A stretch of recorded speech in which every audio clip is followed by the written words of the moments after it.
Eu sei de tudo que você fez durante essas semanas. Eu só precisava de coragem para sentar aqui.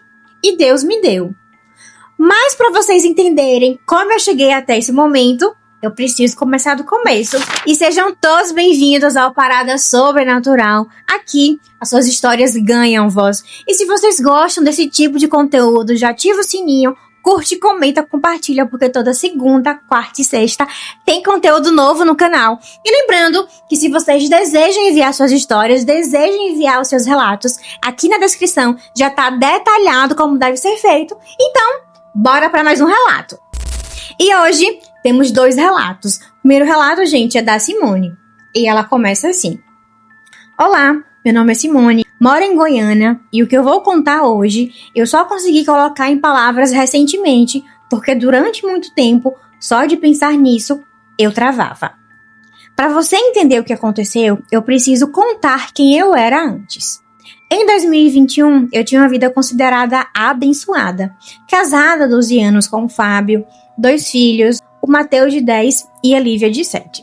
Uma casa própria que a gente tinha terminado de pagar 2 anos antes. Eu trabalhava como assistente administrativa em uma empresa de logística, cargo estável, salário bom, e o Fábio era técnico de manutenção industrial. Ele viajava bastante a trabalho, mas o dinheiro entrava certinho. A gente não era rico, mas a gente tinha paz. E para mim, paz sempre valeu mais do que qualquer coisa. Eu era da igreja desde os 20 anos. Evangélica, frequentava toda semana, participava do grupo de mulheres e às vezes ajudava na escola dominical com as crianças. A fé sempre foi o centro da minha vida. O Fábio não era da igreja, ele respeitava, nunca falou mal e nunca me impediu. Mas a igreja não era para ele, sabe? Ele era daquele tipo de homem que acreditava em Deus, do jeito dele, em silêncio, sem precisar de culto ou oração em voz alta. A gente se completava nisso, ou pelo menos eu achava que sim. A gente tinha se conhecido aos 20 e poucos anos em um churrasco de amigo em comum. Ele era engraçado, atencioso, sabia ouvir e eu me apaixonei rápido. 12 anos depois, a gente se entendia bem. Não era aquele casal de filme, cheio de romance o tempo todo. Era um casamento de verdade, com rotina, cansaço, discussões por besteira às vezes, mas era sólido e seguro. Pelo menos eu achava. Em meados de 2021, o Fábio começou a viajar mais do que o normal. A empresa dele tinha fechado um novo contrato com a fábrica no interior de São Paulo, e ele precisava ir até lá com frequência. Semanas em São Paulo e fim de semana em Goiânia. No começo, eu reclamei. 2 filhos pequenos, casa para cuidar, trabalho integral, era pesado demais sozinha. Ele dizia, Simone, é temporário, o contrato rende bem. E quando acabar, a gente tira férias, vai pra praia e descansa. Eu respirei fundo e aceitei. Os meses foram passando, julho, agosto, setembro, e o contrato não acabava. Eu fui me adaptando, criei a rotina com as crianças, pedi ajuda para minha mãe quando precisava e fui tocando. O Fábio me ligava todos os dias, às vezes 2 vezes por dia, perguntava das crianças, me contava como tinha sido o dia e tudo parecia normal. Mas em outubro, alguma coisa mudou. Eu não sei dizer o que exatamente. Nada foi concreto. Foi uma sensação. Aquele tipo que você sente na barriga antes de entender com a cabeça. Ele continuava ligando, continuava perguntando das crianças, mas estava diferente, mais distante. As ligações foram ficando mais curtas, às vezes ele atendia e parecia que estava com pressa de desligar. E eu perguntei várias vezes se estava tudo bem. Ele disse que era só cansaço, que a pressão aqui era muito grande, e eu acreditei. Eu sempre acreditei nele. Em novembro, os sonhos começaram. O primeiro foi em uma quinta-feira. Eu me lembro porque na sexta-feira eu tinha reunião cedo de trabalho e acordei no meio da madrugada, suada, com o coração acelerado. E fiquei deitada, olhando para o teto, pensando, que sonho horrível, que sensação estranha. No sonho, eu estava na minha casa. Tudo igual, os móveis, as paredes, tudo. Mas estava escuro, mesmo com as luzes acesas. Uma escuridão que não saía. Eu caminhava pelos cômodos com uma sensação que tinha algo de errado, que tinha alguém na casa que não deveria estar. Eu chegava no quarto e a cama estava desfeita. As roupas do Fábio estavam espalhadas pelo chão e havia um perfume no ar. Um perfume feminino que eu não reconhecia. Eu acordei no susto antes de ver mais alguma coisa. Fiquei por alguns minutos tentando me acalmar. Pensei em ser ansiedade, em ser saudade dele, o estresse da rotina sozinha. Tomei água e voltei a dormir. Na semana seguinte, o sonho voltou. Quase idêntico. A casa escura, a sensação de perigo, o quarto desfeito, mas dessa vez eu vi mais. Tinha uma bolsa em cima da cadeira no quarto. Uma bolsa que não era minha. E no espelho do banheiro, escrito com um batom vermelho, uma frase: "Você sabe". Eu acordei gritando. O Matheus, o meu filho, veio correndo até meu quarto assustado e disse que tinha sido um pesadelo. Abracei ele e esperei ele a voltar a dormir. Mas eu não consegui mais dormir naquela noite. Fiquei sentada na cama, na escuridão, com aquela frase na cabeça: "Você sabe". Tentei ligar pro Fábio de manhã cedo, mas ele não atendeu. Mandei mensagem e horas depois ele respondeu que estava em uma reunião e perguntou se estava tudo bem. Normal, tudo estava normal. Eu tentei afastar o sonho da minha cabeça, mas na semana seguinte, o sonho voltou pela terceira vez. E dessa vez, diferente. Dessa vez, no sonho, eu não estava dentro de casa. Eu estava do lado de fora, olhando pela janela iluminada da sala. E dentro, sentado no sofá, com um copo na mão e um sorriso que eu nunca tinha visto ele, estava o Fábio. Do lado dele estava uma mulher. Eu não consegui ver o rosto dela, mas eu vi a mão dela na mão dele. E eu vi ele tentando se inclinar para beijar a têmpora dela, com intimidade, com calma, bem tranquila, como quem faz aquilo todos os dias. Eu acordei às 3h17 da manhã. Fiquei sentada na beirinha da cama por algum tempo, não sei quanto tempo foi, e pela primeira vez desde que os sonhos tinham começado, eu não tentei racionalizar. Eu só fiquei ali, no escuro, com a certeza que eu não queria ter. Eu comecei a prestar atenção em algumas coisas que eu tinha ignorado antes. O Fábio tinha um segundo celular. Ele disse que era da empresa, para separar as coisas de casa e do trabalho. Eu nunca questionei. Mas eu comecei a reparar que quando ele ligava do celular pessoal, ele ficava na área externa da fábrica de onde ele trabalhava, como se quisesse garantir que ninguém fosse ouvir.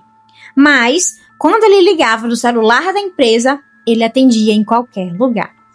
E por que esconder a ligação pessoal, que era só para falar com a esposa? Estranho, né? Eu também achei. No começo, eu comecei a reparar nas fotos que ele mandava. Da selfie no refeitório, fotos da vista da janela do hotel.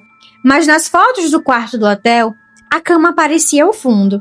E a cama sempre estava arrumada. O travesseiro do lado dele estava todo amassado e o outro parecia perfeito demais. Eu ficava só olhando essas fotos e pensava que estava ficando louca, que isso era uma paranoia. Mas os sonhos não paravam. Na quarta vez, o sonho mudou de novo. Eu estava no corredor comprido, escuro, e no fundo tinha uma porta entreaberta com a luz saindo por debaixo. E eu caminhava até lá. E quando encostava a mão na porta para abrir, eu ouvia a voz da minha mãe. A minha mãe faleceu em 2018, mas no sonho a voz dela era clara, nítida, como se estivesse ao meu lado. Simone, acorda, não é sonho. Eu abri a porta, acordei e dessa vez não fui tomar água. Dessa vez eu peguei o celular dele e comecei a procurar. Não no celular dele, que não estava lá, mas na conta do cartão de crédito que a gente compartilhava. Eu sabia a senha, mas nunca tinha entrado porque nunca tive motivos. E naquela madrugada eu tive motivo. Eu fiquei olhando para a tela, não sei por quanto tempo, mas eu vi a conta do restaurante para 2 pessoas numa cidade que ele dizia estar trabalhando, farmácia que eu desconhecia, loja de roupas femininas. No dia do aniversário dele, quando ele disse que tinha jantado sozinho no hotel porque estava cansado, tenho certeza que tem alguma coisa aí de errado. Eu coloquei o celular na mesa da cabeceira, deitei de costas e fiquei olhando pro nada até o nascer do sol. Na semana seguinte, o Fábio voltou para casa no fim de semana, como de costume. Eu não disse nada, apenas o observei. Vi ele brincar com as crianças, sentar para jantar, perguntar como tinha sido a minha semana. Vi ele agir como se tivesse tudo bem, como se a nossa casa fosse a mesma de sempre. Eu sorri, respondi e fingi que era, porque eu precisava ter certeza antes de abrir a boca. Naquela segunda-feira, quando ele foi embora de manhã cedo, eu fui direto para a igreja. Não era dia de culto, mas eu sabia que a pastora Edna chegava cedo. Ela era uma mulher de oração forte, com discernimento espiritual, alguém que eu respeitava muito. Eu entrei, fiquei sentada na primeira fileira e quando ela apareceu pela porta lateral, eu simplesmente desabei. Chorei tudo que tinha segurado naquelas semanas. Ela sentou ao meu lado e ficou em silêncio até eu conseguir falar. Quando eu contei dos meus sonhos, ela ficou um tempo parada e não disse que era coisa da minha cabeça. Ela disse: Simone, Deus fala com a gente de muitas formas e quando ele repete, é porque ele precisa que a gente ouça. Ela orou comigo, uma oração longa, pedindo clareza, pedindo proteção, pedindo coragem para enfrentar o que precisava ser enfrentado. E no final da oração, ela me olhou e disse: você já tem a resposta. Você só precisa de força para agir com elas. Eu fui embora da igreja diferente, não leve, mas firme. Naquela semana, eu contratei uma advogada. Contei para minha irmã, juntei os extratos do cartão, as mensagens que ele apagou que eu tinha conseguido recuperar, tudo que eu tinha. Quando o Fábio voltou no fim de semana seguinte, eu estava pronta. Sentei com ele na cozinha, depois que as crianças foram dormir, e coloquei tudo na mesa. Tudo, literalmente. Os extratos impressos, as datas, os valores, as mensagens. Ele ficou pálido, tentou negar por uns 2 minutos e depois parou. Depois, ele confirmou que havia 18 meses que ele estava ficando com uma colega de trabalho na fábrica em São Paulo. Ele disse que ia terminar, que foi um erro e que me amava. Eu o ouvi em silêncio e quando ele terminou, eu disse: eu sei de tudo que você fez essas semanas, Fábio. Eu só precisava de coragem para sentar aqui e Deus me deu. A gente se separou. Não foi fácil, não foi rápido. Com filho, com casa, com 12 anos de casamento, com nossa história, nada foi simples. Teve choro, teve raiva, teve noites que eu olhei para o teto e pensei que não ia conseguir, mas eu consegui. O processo do divórcio levou 8 meses. A gente tentou manter tudo de forma civilizada, por causa do Matheus e da Lívia. No geral, conseguimos. O Fábio continuou presente na vida dos nossos filhos. Isso eu preciso ser justo em dizer. Ele nunca abandonou as crianças, mas o nosso casamento já tinha acabado. E no fundo, eu acho que ele já tinha acabado antes de eu descobrir e eu ainda não sabia.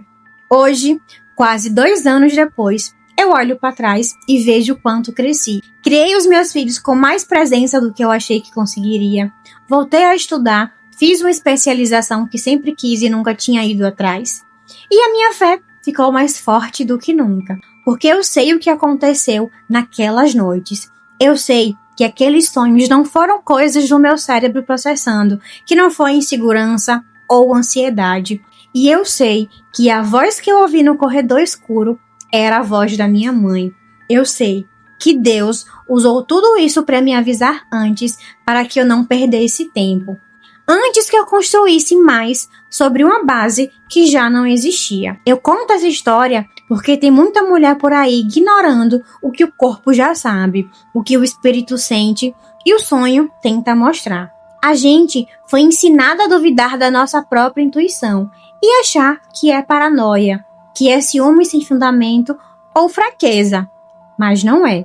Às vezes, é Deus tentando falar de um jeito que você não vai conseguir ignorar.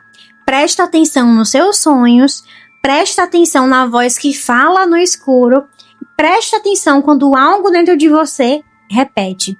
Você sabe, porque você já sabe. Você tem a resposta. Obrigada por ler meu relato e sou fã de vocês. Um beijão. E esse é o primeiro relato de sonhos, né, gente? Simone, muito obrigada por compartilhar a sua história. Muito obrigada por confiar em nós. Eu acredito sim, gente, que Deus nos avisa nos mínimos detalhes. Seja no sonho, seja numa sensação, seja na voz de uma amiga, seja através do Espírito Santo. E acredito sim que Deus não erra, sabe? Deus é um Deus perfeito e isso basta. Apenas confia nele, que vai dar tudo certo. E vamos pro segundo relato. Meu nome é Vanessa, tenho 36 anos, moro em Curitiba, e essa história que eu vou contar, eu jurei que não queria contar em voz alta. Porque contar significa reviver. E reviver significa sentir de novo aquele frio que eu passei anos tentando esquecer. Mas eu decidi que vale a pena, porque se uma pessoa ouvir isso e reconhecer um pouco mais cedo do que eu reconheci, já valeu a pena. Eu conheci o Eduardo uma tarde de sábado, em uma livraria no centro de Curitiba. Ele no corredor de História e eu estava no corredor de Literatura Brasileira. A gente se esbarrou, literalmente. Livro pro chão, pedido de desculpas dos dois, ao mesmo tempo, e uma risada constrangida que durou muito tempo. A gente ficou conversando por horas naquela livraria e depois saímos para tomar um café ao lado. Quando cheguei em casa naquele mesmo dia, eu liguei para minha amiga e disse: acho que acabei de conhecer o homem da minha vida. Ela riu, claro, e eu também. Mas não era exagero, era verdade. Nos meses seguintes, eu e Eduardo ficamos inseparáveis. Ele era arquiteto, trabalhava no escritório próprio que tinha montado com um sócio. Era calmo, atencioso, inteligente. Um daqueles homens que sabem ouvir quando você fala, sabe? Eu era nutricionista, trabalhava em uma clínica. A gente tinha rotinas parecidas, gostos parecidos, jeitos de ver o mundo parecidos e 1 ano de namoro e a gente já morava junto. Em 2 anos, ele me pediu em casamento. O casamento foi em março de 2018. Simples, bonito, cheio de gente que a gente amava. Mas antes de eu começar a falar do casamento, eu preciso falar da Cláudia. Cláudia era irmã do Eduardo, 2 anos mais velha que ele. Desde o início do nosso relacionamento, ela estava lá, presente em tudo. Almoço de família todo domingo, ligação pro Eduardo quase todos os dias, tudo girava em torno do Eduardo. No começo, eu achei fofo. Pensei, que irmã dedicada, que família unida. Mas o tempo foi passando e eu fui percebendo que era diferente. Cláudia não gostava de mim. Não era nada que ela dissesse diretamente. Era sutil. Um comentário daqui, um olhar dali. Ela elogiava o Eduardo na minha frente de um jeito que me fazia apagada, que eu me sentia menosprezada. O Eduardo sempre foi o mais inteligente da família.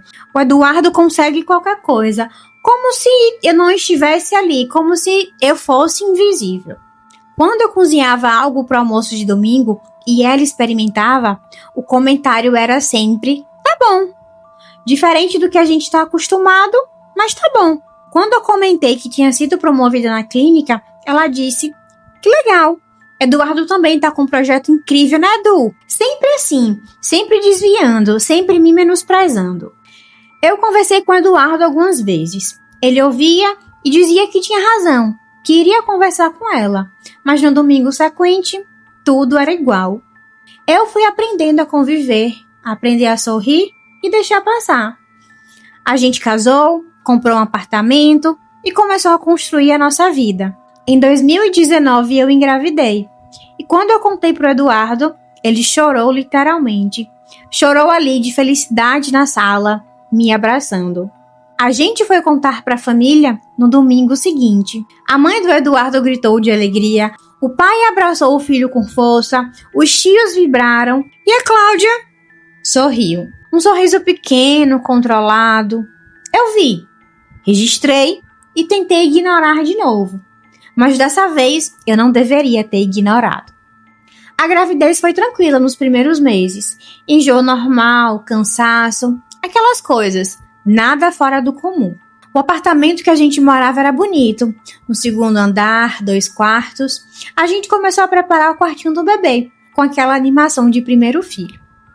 O Eduardo pintou as paredes, eu escolhi a mobília e a gente ficava ali, por horas planejando, por horas imaginando como iria ser. Era uma fase boa. E em algum momento, essa fase começou a rachar. A primeira coisa que eu notei foi um cheiro. Um cheiro que aparecia e desaparecia.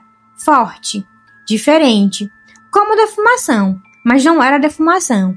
Era mais pesado, mais fechado. Eu vasculhei o apartamento inteiro tentando descobrir a origem. Pensei em vazamento, em mofo, em algum produto de limpeza que o Eduardo tinha usado e nada. O cheiro sumia quando eu procurava e voltava quando eu parava de procurar. Depois vieram os barulhos, passos leves, como se alguém estivesse andando na ponta do pé pelo corredor. Na primeira vez que eu ouvi, eu acordei no meio da noite e fiquei deitada, só escutando. Eduardo dormia no meu lado. Os passos iam e vinham pelo corredor por uns 2 a 3 minutos e depois paravam. Eu levantei, acendi a luz e olhei. Não tinha nada. E eu pensei, é do apartamento. Ou barulho do vizinho, estrutura do prédio, sei lá. Mas os passos voltaram na noite seguinte. Sempre de madrugada, sempre no corredor. Eu contei pro Eduardo. Ele ficou em silêncio por um momento e depois disse com uma voz estranha. Eu também tô ouvindo. A gente se olhou e nenhum dos dois falou mais nada naquela noite. Aí começaram as outras coisas. A porta do quartinho do bebê abria sozinha. A gente fechava, passava um tempo e a porta abria sozinha. O Eduardo verificou as dobradiças, a fechadura, tudo normal. Um dia, eu entrei no quartinho para organizar algumas coisas e encontrei um ursinho de pelúcia que tínhamos colocado no berço, no chão. Eu fiquei olhando para aquilo durante o tempo sem conseguir me mover. Não tinha explicação. A janela estava fechada, ninguém havia entrado no quarto. E dessa vez, eu não contei nada pro Eduardo, porque eu tinha medo do que ele ia falar. Ou pior, de não falar. A partir daí, eu comecei a evitar o corredor durante a noite. Ficava com a luz do abajur acesa enquanto dormia. Rezava antes de dormir, algo que eu não fazia desde criança. E o bebê, que chutava forte e se mexia direto, começou a ficar mais quieto. A obstetra disse que estava tudo bem nos exames, mas eu sentia que alguma coisa não estava bem. Com 6 meses de gravidez, teve o primeiro episódio de verdade.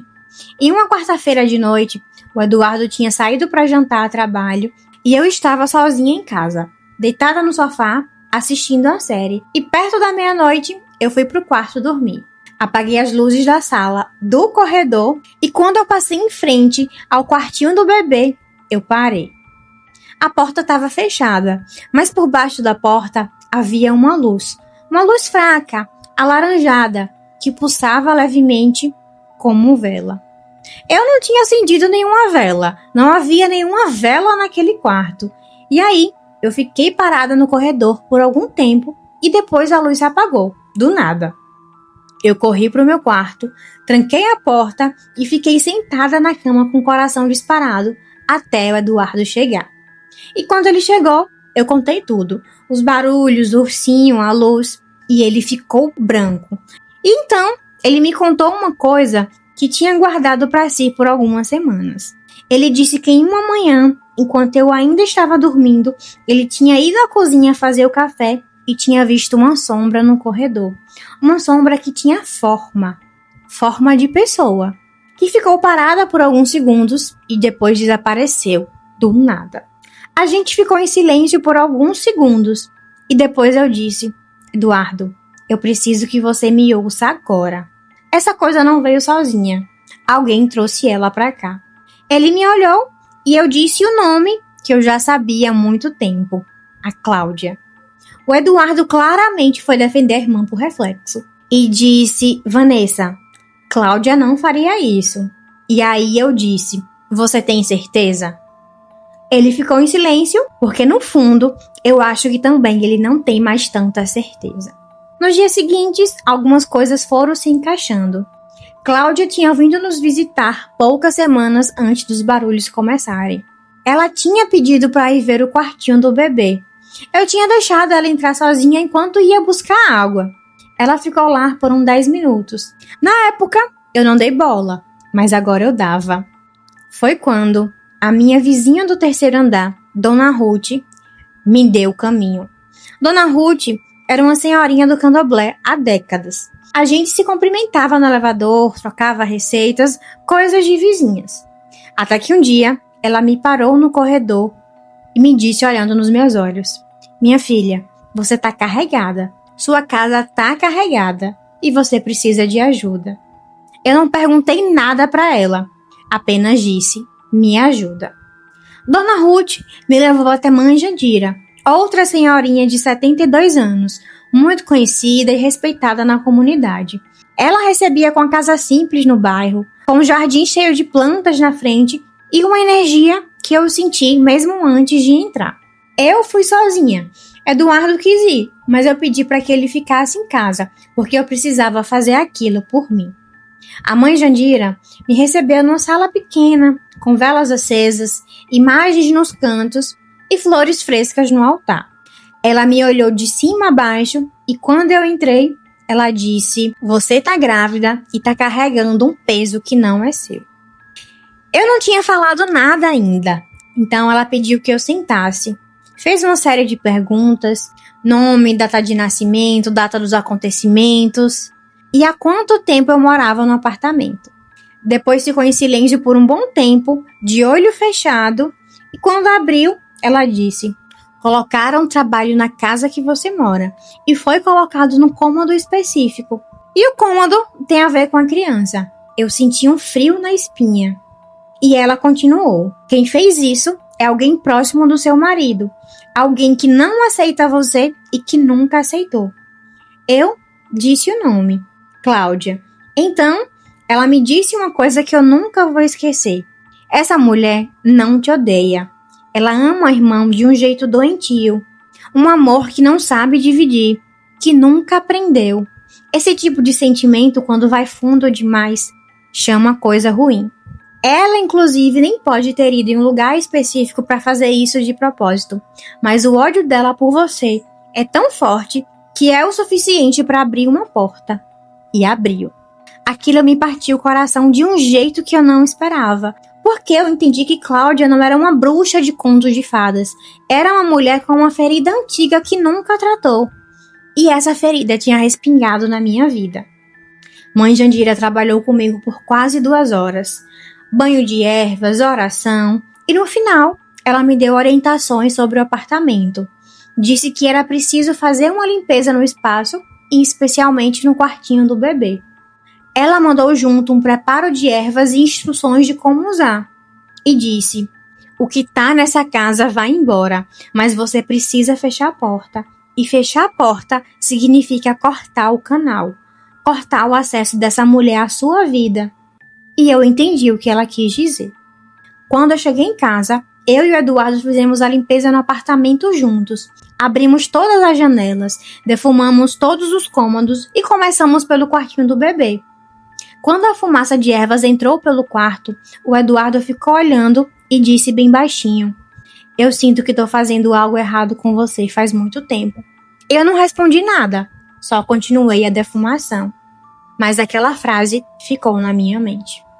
Na noite da limpeza, eu dormi de um jeito que não dormia faz meses. Fundo, tranquilo e sem acordar. Os passos no corredor pararam, A porta do quartinho do bebê parou de abrir sozinha e o cheiro sumiu. 3 semanas depois, a minha filha nasceu, linda, saudável, berrando com a força. E quando a enfermeira colocou em meu colo, eu chorei de um jeito que nunca havia chorado antes. Aliviada, grata, inteira. O Eduardo teve uma conversa séria com a irmã. Ele não contou sobre o trabalho, não contou sobre a mãe Jandira, nada disso. Mas disse claramente que o relacionamento deles como irmão precisava ter um limite. Que a vida dele agora era com a família que ele tinha construído e que Cláudia precisava construir a dela. Ela reagiu mal no começo, chorou, acusou, disse que ele estava sendo influenciada por mim e o Eduardo não recuou. Foi a primeira vez que ele não recuou. Cláudia ficou afastada por uns 6 meses das reuniões e depois ela voltou a aparecer. Mais contida, mais distante. A gente nunca ficou próximas e nem nunca vamos ficar. Mas a guerra silenciosa acabou. Hoje, a minha filha tem 4 anos, cheia de vida, cheia de energia, cheia de riso, enche o apartamento com um barulho bom e o corredor, que um dia havia passos que congelavam o sangue, hoje tem os passinhos dela correndo de um lado para o outro. Hoje, estamos muito felizes, o amor entre Cláudia e o irmão tem limites e aprendemos que limpar a casa não é só varrer o chão e lavar a janela. Às vezes, é preciso limpar o que o olho humano não vê. Sou fã de vocês e assisto cada relato. Muito obrigada e um beijão. Oh, minha linda, muito obrigada. E não deixe de assistir não, viu? O amor precisa ser leve, limpo, tranquilo. E, infelizmente, laços sanguíneos não garantem amor. É triste falar isso, mas não garantem. Às vezes, é obsessão, como foi o caso desse relato. E esse é o nosso relato de hoje. Esses, são os relatos de hoje. Espero que vocês tenham gostado desse vídeo. Curtam, comente, compartilhe. E lembre-se, toda segunda, quarta e sexta tem conteúdo pra vocês. Um beijão e tchau, tchau. Fique com Deus.